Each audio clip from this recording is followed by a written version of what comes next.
What's up guys, my name is Ace, and yesterday in Infinite Warfare, a lot of people haven't really noticed this yet, we got two brand new guns added to the game. This is the Raijin-EMX SMG, as well as the Atlas LMG. So today, I'm going to be going over a few of the details, as well as my overall thoughts and opinions on these guns. Let's get into it.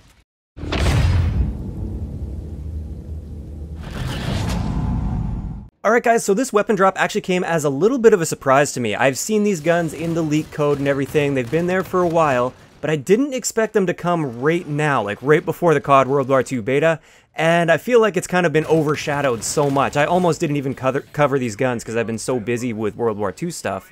But I did want to make this video for you guys quick. So first off, let's cover the SMG. This is the Raijin-EMX, and it's a 3-round burst SMG. But that burst is actually pretty quick and there's not much delay between it. It kind of reminds me somewhat of the Chi-Com from Black Ops 2, although it does look more like a Vesper from Black Ops 3. Another thing with this gun that's kind of neat is it has an underbarrel EMP launcher. Now I haven't gone into the details and looked at exactly how this EMP launcher works, like does it affect micro turrets and equipment, or does it affect players, or how does it affect the players? That will be coming in my gun guides, which, let's be honest, it's probably going to be at least another week or two before you see that, just because there's so much stuff going on with the World War II beta, so hopefully you guys can be patient with my gun guides on these guns, but I'm not going to be going into great detail with that today. I will, however, let you know the rate of fire. I did calculate this because I was really interested in seeing it. It looks to be right around an 800 rounds per minute rate of fire within each burst, which is quite fast. And then the burst delay is also very short. It's about 200 milliseconds. So this gun actually puts a lot of damage out really quickly, although it seems like the range drop-off is relatively steep because it is an SMG. So as long as you're using this thing close to medium range, it absolutely melts. The gameplay you're actually seeing in the background was the first time I've ever touched this gun. I didn't play around with it in a custom match first. I didn't have any attachments on it or anything. I just hopped into a game and I just started destroying people with it. So this gun has a lot of potential as long as you make sure you treat it like an SMG and not like an LMG or an assault rifle, obviously. As for recoil, I did just a really quick recoil test here. You can see that the recoil is pretty much perfectly vertical.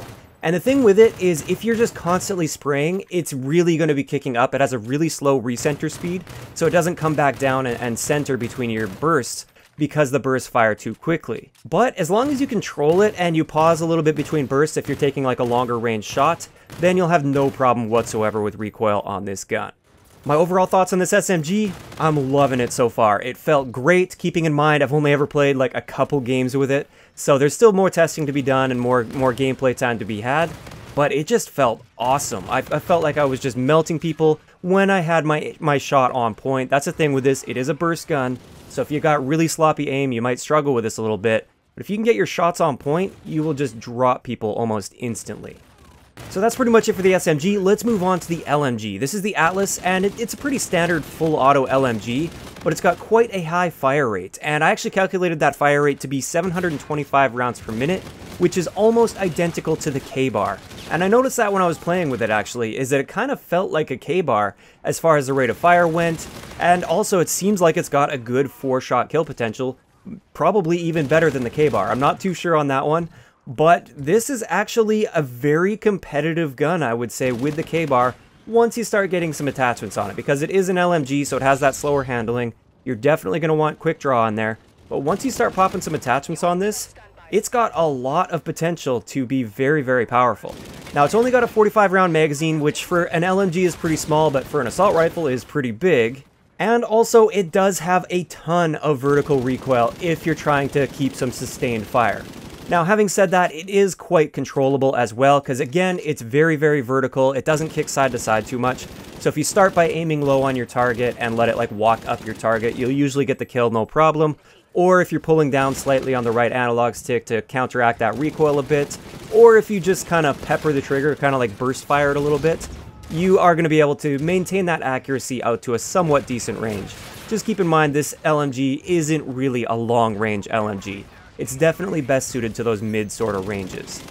And my overall feeling with this one so far, after playing with it for a few games and actually finally getting some attachments, at first it sucked because I didn't have quick draw, and without quick draw, it's an LMG, so I kind of struggled a little bit with my aggressive playstyle. But as soon as I got quick draw in there, I felt very comfortable with this gun.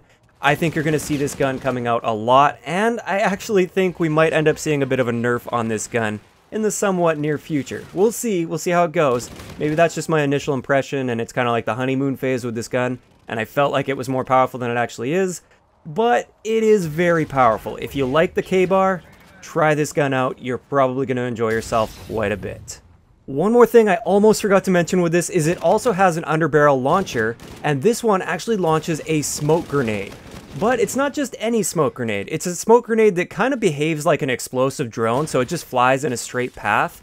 And as it flies, it smokes out the area as it goes. So you could kind of use this in some situations through a choke point or something like that. But keep in mind, it does move relatively fast unless you get the epic version of this. So you really got to be pushing up with it. And honestly, I wasn't really using it too much. It's maybe a little bit of a gimmick, but it definitely could help in some very specific situations. And with that, we're going to wrap up today's quick video. Like I said, I will have gun guide episodes coming out for these guns in the somewhat near future. Don't expect them right away because of COD World War II beta and stuff. My channel is going to be pretty much taken over by COD World War II for the next little bit. But give these guns a try, and I'd love to know in the comment section below, which one of these two guns is your favorite so far? And what do you think of them so far? Do you like them? Do you hate them? Do you think they're underpowered or overpowered? Let me know what you think down below. If you enjoyed the video, a like rating is always appreciated, and don't forget to subscribe for more if you haven't already. I'll talk to you guys next time.